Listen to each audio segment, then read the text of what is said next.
अच्छा, काफ़ी दोस्त मुझसे सवाल करते हैं कि जो लिटरेचर हम अभी पढ़ रहे हैं, सिंधी, उर्दू या फिर किसी और ज़बान का, क्या यही लिटरेचर है?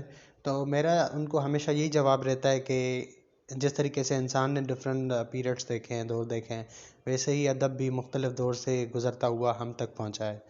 इंग्लिश लिटरेचर में ख़ास तौर पर जब इंग्लिश लिटरेचर की शुरुआत हुई थी, तब वो इंग्लिश लिटरेचर काफ़ी टफ़ था और जिसके ऊपर अभी भी रिसर्च की जा रही है।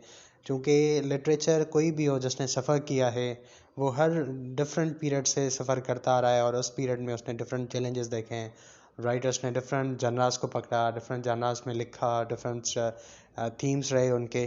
तो इंग्लिश का जो शुरुआती दौर था, जिसको ओल्ड इंग्लिश लिटरेचर कहा जाता है, और ये वही लिटरेचर था जिसमें वो ओरिजिनल जो इंग्लिश थी, ओरिजिनल इंग्लिश से मेरा मुराद ये है कि ओल्ड इंग्लिश जो एंग्लो सेक्सन जो रूरल्स थे उनकी इंग्लिश थी, वो इस्तेमाल की गई थी। और इस दौर की ख़ास तौर पर लिटरेचर की ख़ास बात ये थी कि इसमें ज़्यादातर एपिक पोएम्स लिखे गए थे।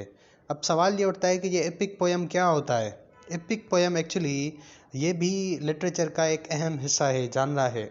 और एपिक पोएम उसको कहते हैं जिसमें एक वो लॉन्ग नरेटेड, यानी एक लंबा कोई पोएम होता है जो स्टोरी टाइप पे लिखा जाता है, यानी एक स्टोरी होती है जो कि उसको बड़ा नरेट कर दिया जाता है। उसमें ज़रूर नहीं है कि एक एपिक पोएम में एक ही स्टोरी हो, उसमें डिफरेंट स्टोरीज़ हो सकती हैं, बट उसको इस तरीके से डिस्क्राइब किया जाता है, पोर्ट्रे किया जाता है कि वो एक ही फ़्लो में चलता रहता है। तो this is an old English literature. Thank you for watching this.